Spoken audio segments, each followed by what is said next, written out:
নামের কসম জীবনে 2 নাম্বারই করতাম না। তারা ট্রাইব্যুনাল গঠন করেছে, নিজেদের উকিল দিয়েছে, নিজেদের সাক্ষী দিয়েছে, মনে করেছে তারা ক্ষমতা থেকে আর যাবে না। তারা যদি জানতো যে ট্রাইব্যুনালে নিজামীর ফাঁসি হয়েছে, মুজাহিদের ফাঁসি হয়েছে, সালাউদ্দিন কাদের চৌধুরীর ফাঁসি হয়েছে, একই ট্রাইব্যুনাল তারও ফাঁসি কার্যকর হবে, সে জীবনেও ট্রাইব্যুনাল গঠন করতো না।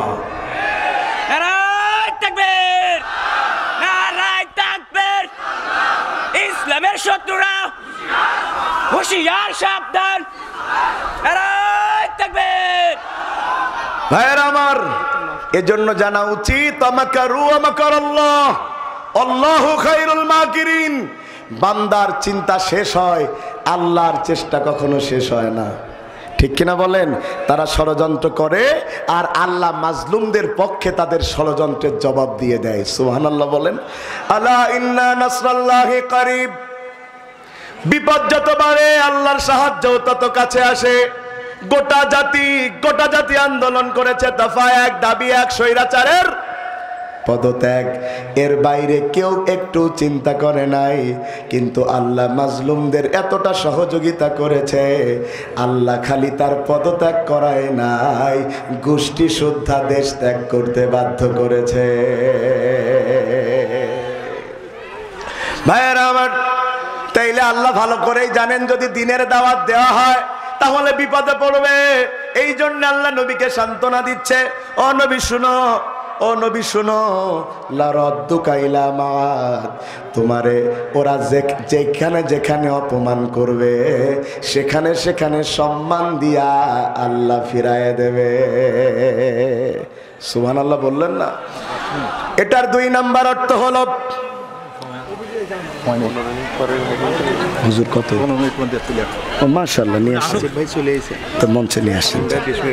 শোনেন, আমি একটা কথা বলি, আমি তো মেইন না, মেইন হচ্ছেন ভাইদের মেহমানরা। জি জি ইনশাআল্লাহ। নারায়ে তাকবীর, নারায়ে তাকবীর। 2 নাম্বার নক করার সাথে সাথে হযরত আবু বকর রাদিয়াল্লাহু তাআলা আন দরজা খুলে দিলেন। রাসূল বললেন, আবু বকর তুমি কি ঘুমাও নাই? আবু বকর বলছেন, ইয়া রাসূলুল্লাহ, ইয়া হাবিবাল্লাহ, যেদিন আপনি আমাকে জানিয়েছেন হয়তোবা আমাকে নিয়ে হিজরত করতে পারেন, সেই দিন থেকে আমি বিছানায় ঘুমাই না। কারণ আপনি যদি আমারে ডাকেন আমি উঠতে না পারি, শত্রুরা যদি আপনাকে ধরে ফেলে, এই কারণে যদি আপনার প্রাণ চলে যায় আমি দায়ী হয়ে যাব।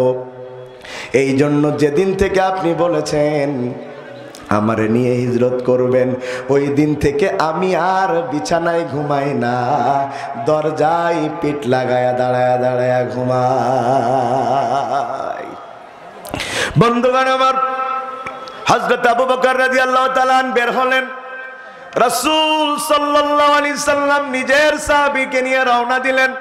পথ দেখানোর দায়িত্ব নিয়েছে একজন ইহুদি গোলাম, পথ দেখিয়ে দেখিয়ে নিয়ে যাচ্ছে। এদিকে মক্কার কাফেররা তো পাগল হয়ে গেছে, যারে হত্যা করতে চাইলাম সে বের হলো কেমনে?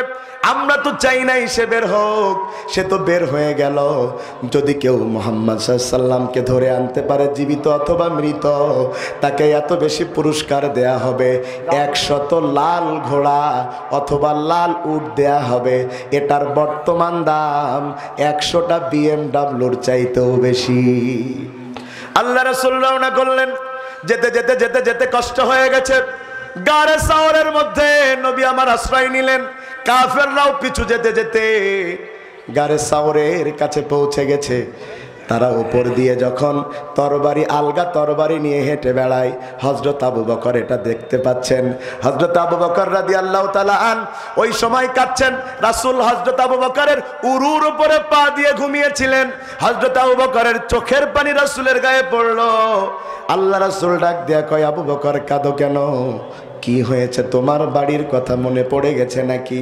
হযরত আবু বকর ডাক দিয়ে বলছেন, ইয়া রাসূলুল্লাহ, হাবিবাল্লাহ, যেদিন থেকে আল্লাহর পরে ঈমান এনেছি, আপনার পরে ঈমান এনেছি, সেদিন থেকে আপনি আর আল্লাহর চাইতে বেশি প্রিয় আমার আর কেউ নাই।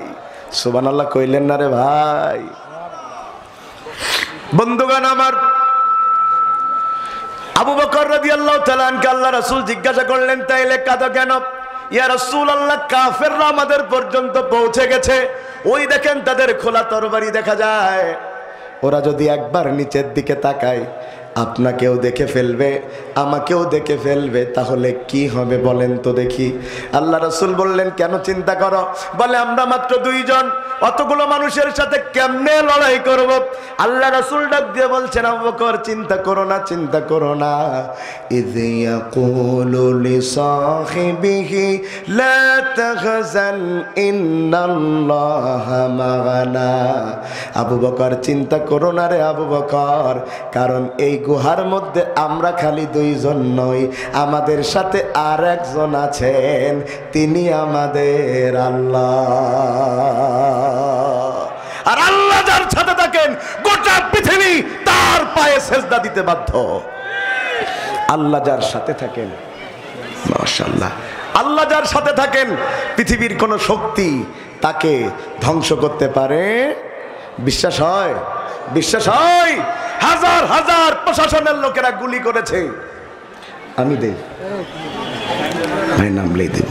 নারায়ে তাকবীর, নারায়ে তাকবীর। প্রধান বক্তার আগমন,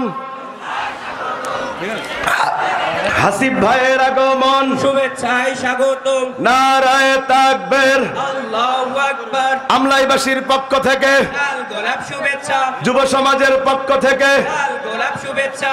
নারায়ে তাকবীর। আল্লাহু আকবার। হাসিব ভাইয়ের আগমন, শুভেচ্ছায় স্বাগতম। শুভেচ্ছার স্বাগতম। হাসিব ভাইয়ের আগমন, যুব সমাজের পক্ষ থেকে। লাল গোলাপ শুভেচ্ছা। আমি এই থানারই সন্তান, আমার কথা নিয়মিতই আপনারা শুনেন। আজকে ভাইয়ের কথা শুনতে পারাটাই বেশি সুন্দর হবে, বরকতের হবে। এজন্য আমি আমার কথা টোটালি না বাড়ায়া আপনাদের কাছে দোয়া চেয়ে, প্রিয় হাসিব ভাই আজকে এত কষ্ট করে এত দূর এসেছেন আমাদের ডাকে সাড়া দিয়ে, ভাইকে ধন্যবাদ জানিয়ে আমি আমার অসমাপ্ত কথা এখানেই